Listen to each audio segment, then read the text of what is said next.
From the shores of Puget Sound, this is Greener Views, a unique media resource for information, education, consultation, and fun.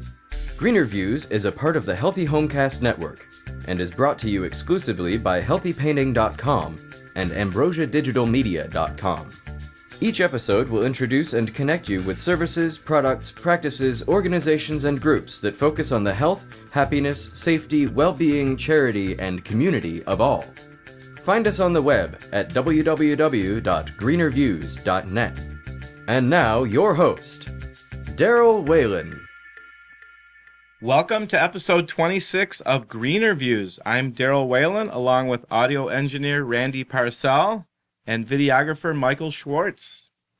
On our last episode, which was number 25, our guest was John Nelson with Cove to Clover. Joining us this time around is Tristan Heberlein with Solstice Landscape Design. Greener Views is a part of the Healthy Homecast network and is brought to you exclusively by healthypainting.com and ambrosiadigitalmedia.com. So let's get rolling right into it. Welcome to our show, Tristan, and thank you for joining us this evening. Yeah, thanks for having me.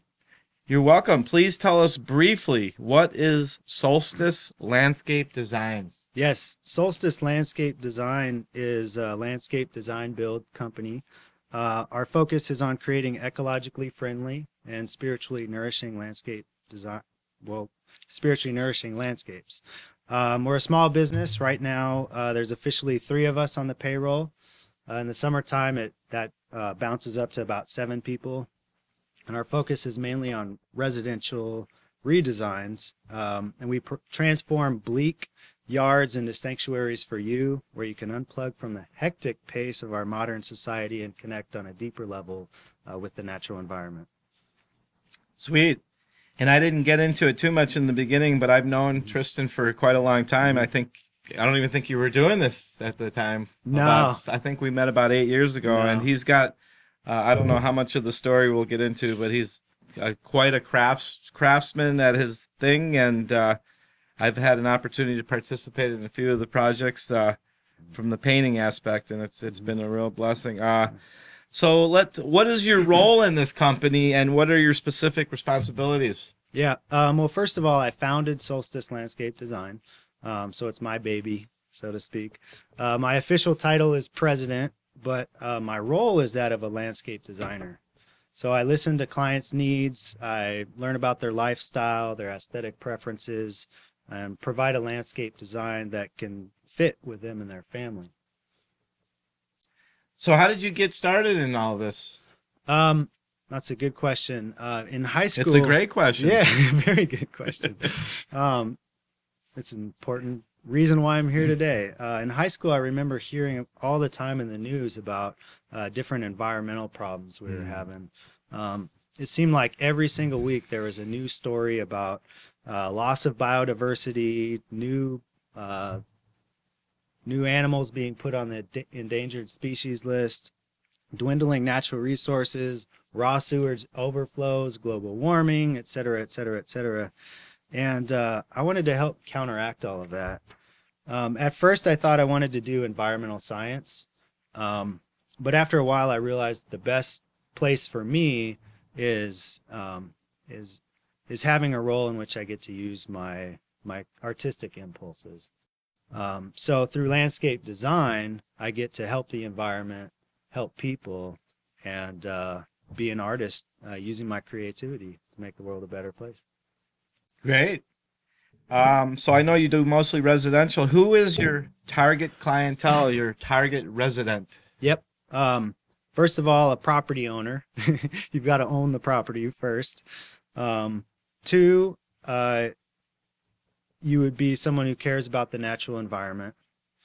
3, you'd be someone who enjoys spending time outdoors and connecting with your surroundings, which doesn't necessarily mean consciously trying to connect with nature, though it could. It could be barbecuing and entertaining guests on your back patio, could be bird watching, could be butterflying, could be crawling around looking for rare insects, But whatever it is, I find that if you don't care too much about being outside, you're probably not going to want to spend much money turning your yard into a sanctuary. They probably wouldn't be calling you in the first place. Probably not. They call those guys that go around and mow the lawn for like $10. Yeah.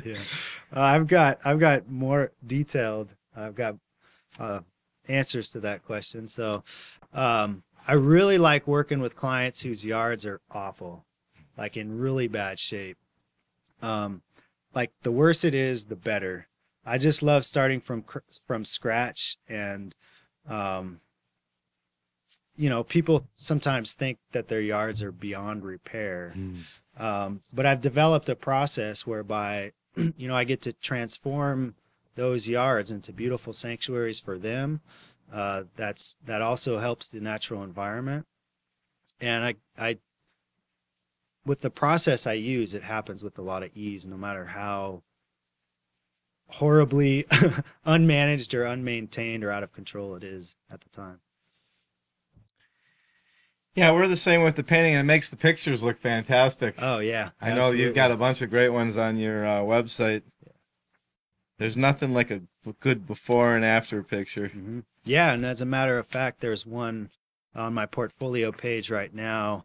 If you go to www.solsticeld, as in landscapedesign.com, if you click on the portfolio button, there's a project that I think it's titled Wallingford Home or something like that. But that's probably the best example that I have of a yard that was just a total, absolute disaster, filled with weeds and blackberry vines and English ivy. And they couldn't use it. It was just totally overgrown. And we transformed that into just a beautiful set of terraces with edible, fragrant, and fragrant plants, plants that helped restore the natural ecology of the yard as well. And it actually got certified as a backyard wildlife habitat sanctuary by the Washington State Department of Fish and Wildlife. So that was pretty exciting. I know there's a number of your projects that have been certified. Yeah, several of them. Yeah. Great. Well, yeah, we'll have the website and stuff on there, and it'll be on the site. So why does this business matter? What benefit does it serve, aside from obviously giving people beautiful terraces and stuff? It would be a great one. Yeah, absolutely. So the two main ones that I think of are one, helping to restore the natural ecology of a place. And two, we help people connect on a deeper level with the natural environment. So just to say more about the first one, restoring the natural ecology of the yard, there's a lot of emphasis nowadays on minimizing environmental impacts of the work that, companies do and that people do. And I look at it a little differently. I'm not just trying to minimize negative impacts. I'm trying to manifest positive impacts. So I'm trying to create a positive ecological impact. And that happens through the types of plants I choose, helps restore biodiversity. We help prevent raw sewage overflows by diverting water from the sewer pipes into, now this is roof water, not from your toilets, but roof water into the earth instead of going straight into the sewers, which causes the whole system to overflow and mixes with the raw sewage and spills into our waterways. It's depressing to think about how much raw sewage goes in there. Yeah. And just many other ways. I mean, through, we don't rely on a lot of the chemicals that some of the landscape companies use. Like the chemical fertilizers, we use all organic practices. So natural ecology, improving the natural ecology is the first reason, I guess. Second reason is helping you connect on a deeper level with the natural environment. So, this has many benefits. It varies from person to person what you'll get out of that, but it helps you have a nurturing space in your life to relax and unwind from the often hectic pace of our modern lifestyle. it helps nurture relationships because, it creates a space where you can invite friends and family over to hang out. And it also, having that type of outdoor living space can really help you connect with on a deeper level, the natural environment just by being surrounded by it. Great. Well, we know that it definitely changes from each particular client or each particular project to another. But overall, what is the thing that you are most passionate about as it relates to this work? What's the thing that really sparks Tristan Heberlein? It's that combination of getting to heal the natural environment while creating a spiritual experience in the garden. Well, that's a great answer. That's the kind of stuff that we like here. So what makes your business special or different from others in the field? I know there's a lot of people that tout themselves as being landscape designers and stuff like that. What makes you so special and different? Yeah, absolutely. Solstice Landscape Design is different because our focus is on our mission, which is to create a world of vitality through ecologically friendly and spiritually nourishing landscape design. So, I see the creating the world of vitality part. That's like the philosophical umbrella of why this business exists in the first place. And so then within the umbrella, specifically how we do it is through the ecologically friendly and the spiritually nourishing landscape design. So, I think most landscape companies that are out there started when the owner or owners were teenagers or young adults, and they found that it was an easy way to make money to go around with the lawnmower and mow lawns and maintain yards. And a lot of these companies have expanded beyond that to do design and, maybe irrigation or whatever, they were inspired to learn, often based on the opportunities that were available. If you're mowing somebody's lawn and they ask, for you to redesign a little part of the garden, a lot of people will say, sure, yeah, I'll do that. I know I would. But so what's happening now is there's a lot of landscape companies that so they're pretty much they're following the money. They're going to where the opportunity is, and that works great as a business model because we all have to make money to stay in business. But now what's happening is that a lot of people have found that using the word sustainability or green, environmentally friendly, all that stuff, they're buzzwords, and they can just throw them onto their website or put it in their pamphlet or whatever. And a lot of people don't know, a lot of the clients don't know what's what and who's who, and is it really eco-friendly, or are they just saying that? And unfortunately, a lot of the companies don't either. Yeah, exactly. So I guess to answer your question about what makes Solstice Landscape Design different is that I came at it from the opposite angle. I thought about, what can I do to make a difference in the natural environment? And, like I said previously, I wanted to use my creativity to help make the world a better place and help counteract all this ecological, destruction that I was seeing growing up. So I've come at it from the opposite direction. I went to the UW to study landscape architecture and community and environmental planning. I've taken tons of classes that relate to ecology and the soil and aquatic ecology, as well as forest ecology, urban ecology, and just I've really immersed myself in that whole educational background, and I'm constantly learning more about all of that. So it's not just something that I put a few buzzwords on my website. It's like I live and breathe this stuff every day. You can really back it up. Well, you learned the sustainability first. Yeah. And then picked up the landscaping part of it second. Yeah. As opposed to Well, Yeah. most likely not even the opposite. They just they do the landscaping first, and then they push the word sustainability, and not even exactly sure what it means. Yeah, Yeah. absolutely. Great.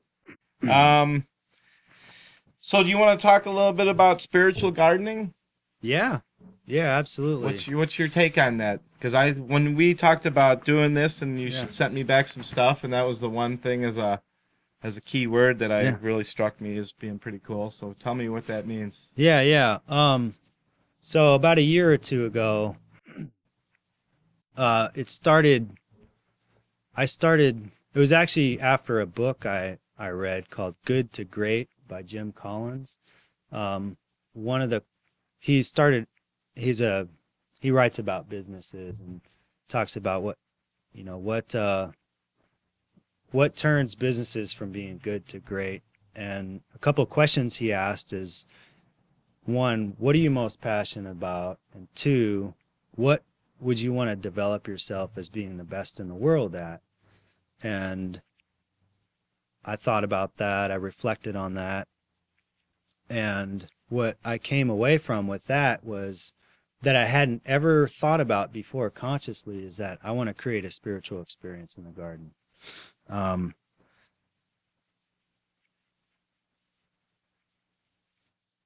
First, when we go into nature, there's a couple of different reasons why I think nature and being immersed in the natural environment helps us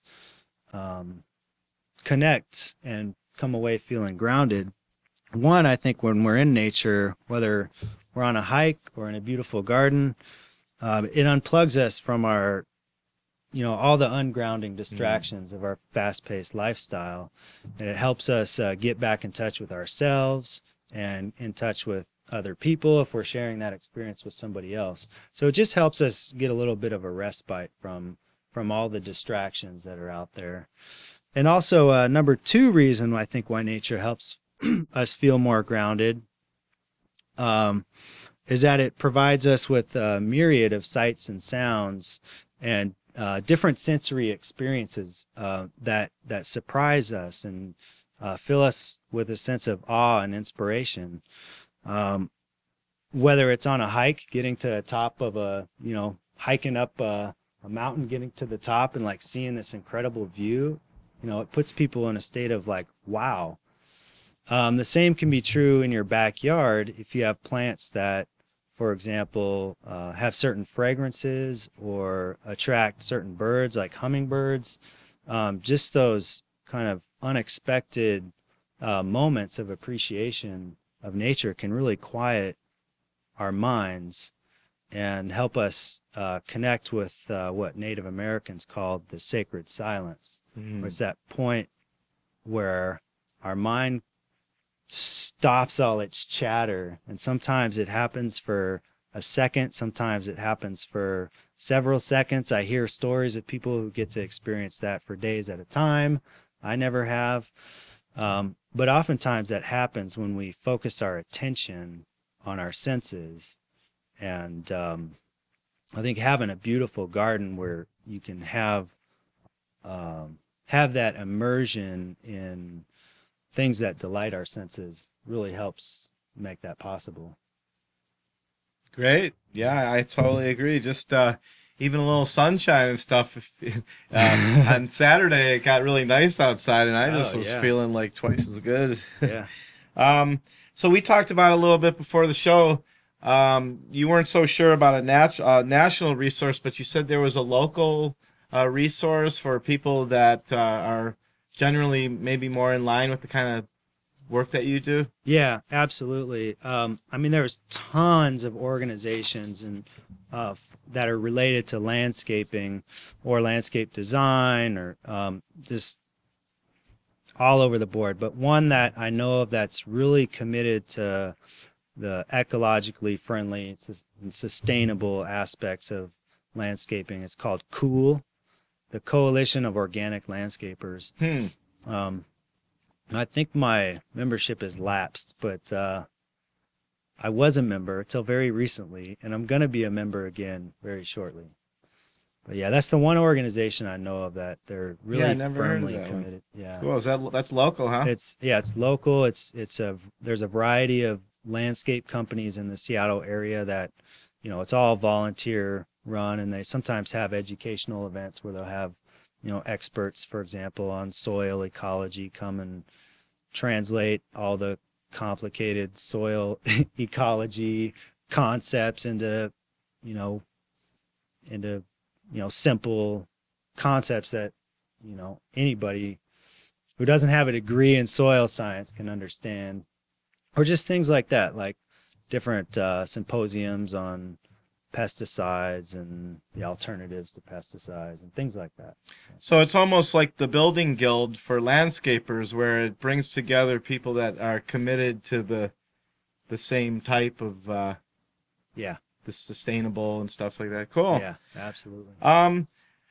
For those of us that are not in our area, what advice do you have for someone hoping to hire or find somebody like yourself? Like, what could they look for, or what kind of questions would they ask? Yeah, that's a good question. At first, when I saw that question, I had no idea like what to say, because I never really thought about, how does a person go about finding the right company for them. But I think find somebody or find a company that without a shadow of a doubt shares your values. And so like the Ecology, for example, a company that's really committed to ecologically friendly practices will say that very clearly, and it'll show up in all areas of their business. Some businesses tend to be a little bit chameleon-like they won't be very bold about saying ecologically friendly or sustainability, because it sort of depends. If the client wants sustainable, they'll be like, oh yeah, we can do sustainable. They kind of change with the wind or change with the weather, whatever. Yeah. Exactly. There's not a lot of integrity in that, though, sometimes, is there? No. Yeah. And so, for example, if you go to my website, you'll see like on every single page, I'm talking about the different ways in which, we operate at all levels of the business in a way that respects the natural environment. We use biodiesel in our trucks and recycle everything from, job construction waste. We recycle it all if it can be recycled, and same within the office, we recycle there. And so, look for a company that's talking about that stuff in their marketing. And if they don't have it in their marketing, you said, what kind of questions can you ask? Ask them those types of questions. If you care about picking a company that is committed to sustainability, say, what are you doing to help the environment? Don't be afraid to put them to task a little bit. Yeah. No, that's great. That's good stuff. We had on, I think it was episode, oh boy, it must have been 3 or 4. It was like a year or so ago. We had a guy that I know from Chicago has a record company, and he has a sustainable record company. Really? The office was like built LEED certified. Wow. When they still put vinyl out, the vinyl has, it's like sustainable and stuff. It's like recycled, and that's cool. All the packaging and everything is like biodegradable and everything. Yeah, absolutely. So yeah, that's really cool. Well, so hey, we're here with Tristan Heberlein from Solstice Landscape Design. This is episode 26 of Greener Views, and we're going to take a very short break, and we'll be right back. You are listening to Greener Views. Gravity connects me to the earth, which connects me to people who connect me to myself more honestly. And gravity connects me to the crust, which connects to the leaves on the trees that make it possible to breathe.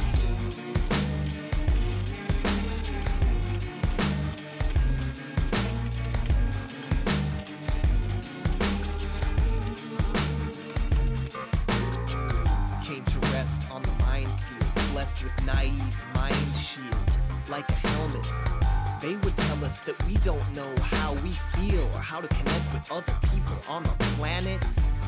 Oh, if we only knew the power in each blue, disillusion little. In the vision of one resides all, destroy the individual, for this is critical. The self ain't everything, hands to grasp, to cling, to mask material vastly shipwrecked beings. At last, release the greed amassed with capitalist tasks and contact. The mass communication is all we have in dwindling. Okay, we're back. Okay, and we are back. And we've got Tristan Heberlein from Solstice Landscape Design, and this is episode 26 of Green Reviews.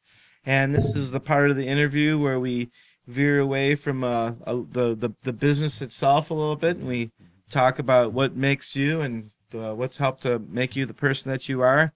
Who or what would you say has had the greatest influence on your life so far? Yeah, that's a good question. And I know without a shadow of a doubt, that would be Bill W., the founder of Alcoholics Anonymous. He discovered and formalized the 12 steps of recovery from alcoholism and addiction.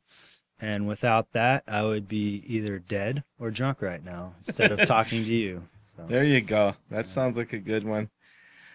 So what about, without regard to the particular subject matter, what authors or books have been most inspirational to you? I know that you're an avid reader. Yeah. Did you know that? I sure I didn't did. know that you knew that. Every time I talk to you, you tell me about some book that you read. Really? Oh, cool. Well, one, alluding to my answer to the previous question, Alcoholics Anonymous, just because that, you know, that is what helped create this worldwide movement of recovery from addiction. And like I said, I would be dead or drunk right now if not for that book. Number two, so I've got three on my list of the top three. Number two is The Artist's Way by Julia Cameron, which is a program of recovery for artists who are blocked creatively. And I know I was blocked creatively. And through working that book, that's how I got the clarity and the courage to start my own business and do the work that I'm so passionate about doing. And then the third one, it's called... Oh, and by the way, I love that book, and I did that thing, and I used to just... Every morning I used to pop up and right away and everything. Yeah. I was real excited. I'd recommend anybody Absolutely. to do that. Anyhow, go ahead. Number three. Yeah. So number three, it's a business book. It's called Start Small, Finish Big. And the author is Fred DeLuca, who co-founded Subway sandwiches. And I read that book at a time in which I was wavering. I had made the decision to start my business, but then I started finding out how much stuff I'd have to deal with to be in business. And I changed my mind. I was like, no, I'm not going to have my own business. I'll just do it on the side. And like, I thought I was logically making that decision, that was a good decision at the time, but my heart really shrank.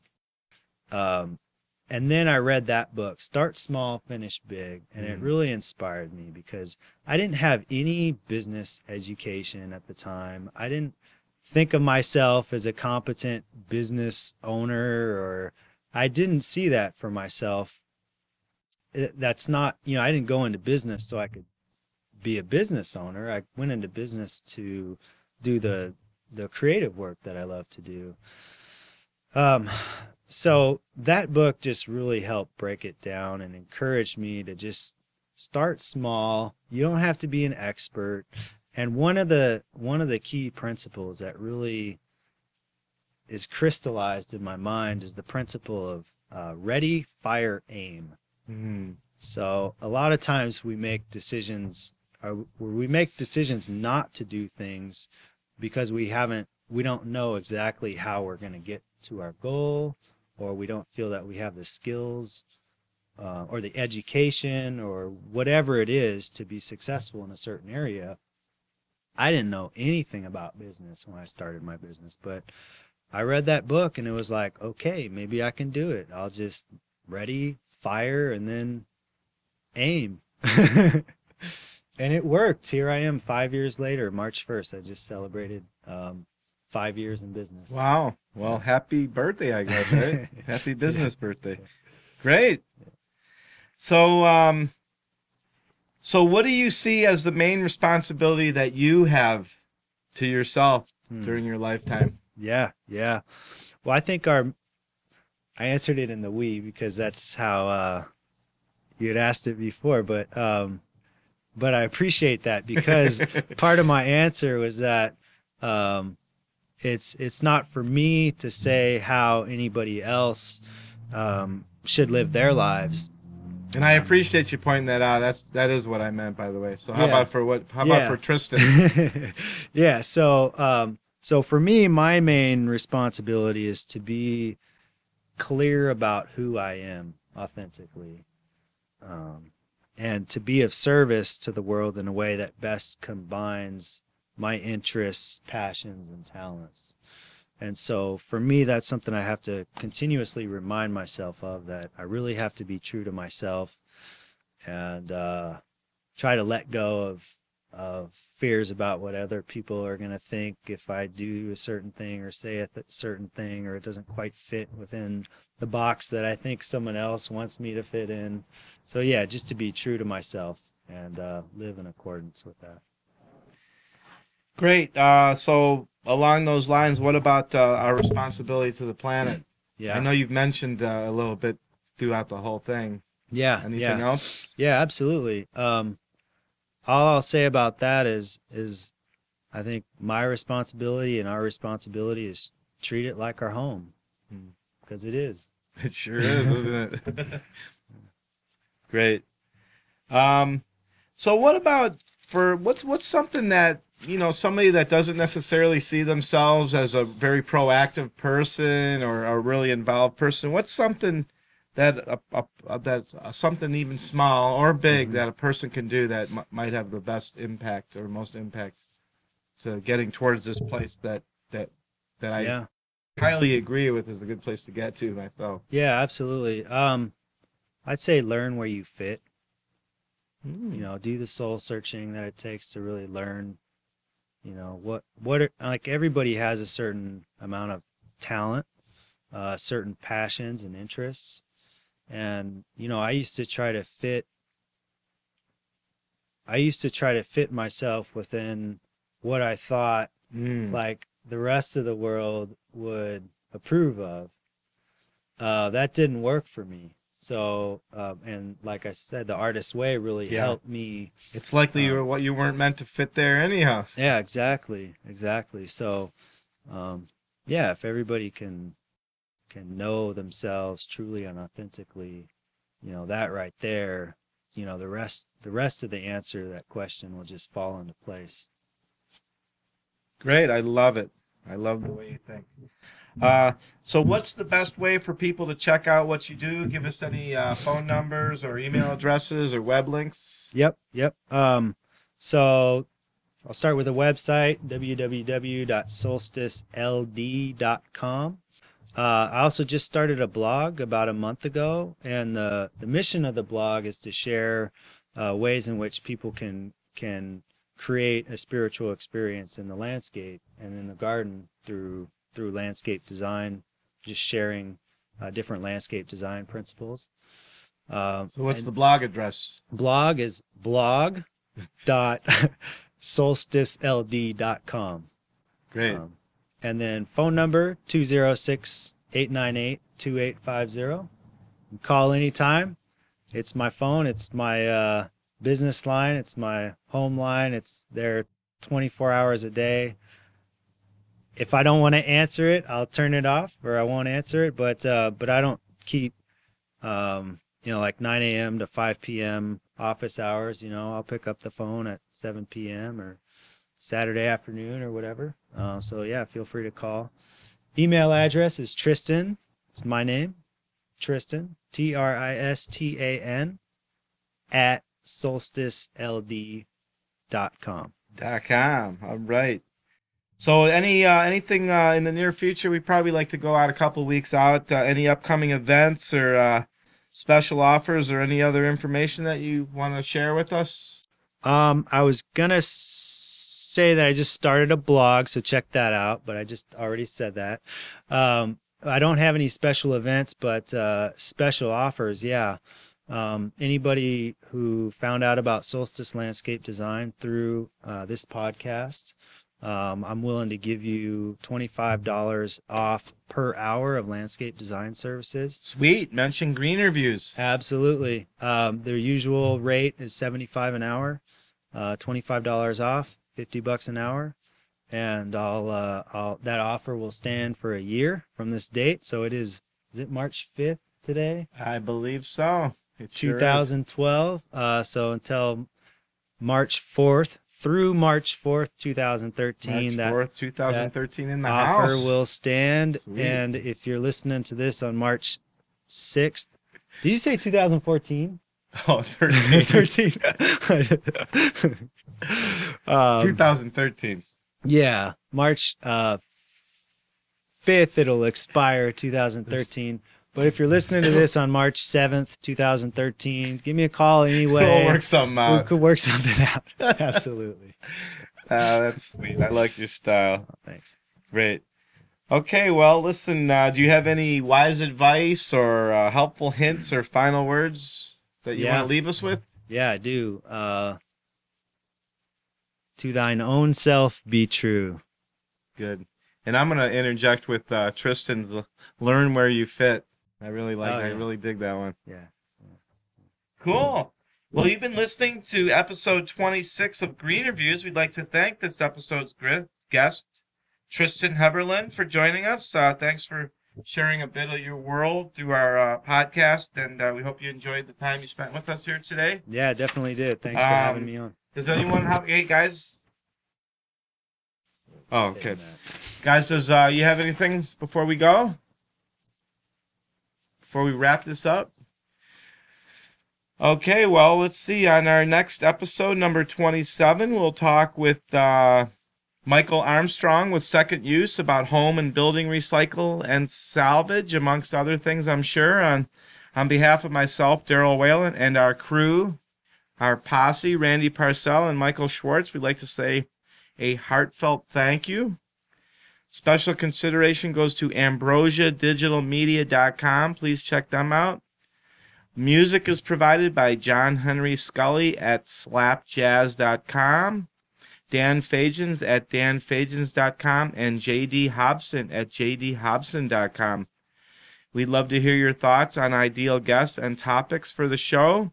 You can email us at info@greenerviews.net or call 206-650-4587 24/7, just like Tristan. Make your day extra special by checking out greenerviews.net and youtube.com/greenerviews for the video version of our episodes, where you'll also find more information over the coming weeks. And lastly, Greener Views is a part of the Healthy Homecast network. So please go check out the other like-minded podcasts and businesses over at healthyhomecast.com. That's it. Bye-bye. See ya. Thank you for listening. Greener Views is part of the Healthy Homecast network. Check out all their conscientious and sustainably focused podcast programs and businesses at healthyhomecast.com. Greener Views is created, developed, and produced by Daryl Whalen. Our audio engineer is Randy Parcel. Our video engineer is Michael Schwartz of AmbrosiaDigitalMedia.com. Music for this episode was provided by slapjazz.com, danfagins.com, and jdhobson.com. Your feedback is important. Please feel free to contact us with any comments or questions, including suggestions for guests and program topics. You can call us at 206-650-4587 or send a direct email to info@greenerviews.net. Be sure to check back often. New episodes coming soon.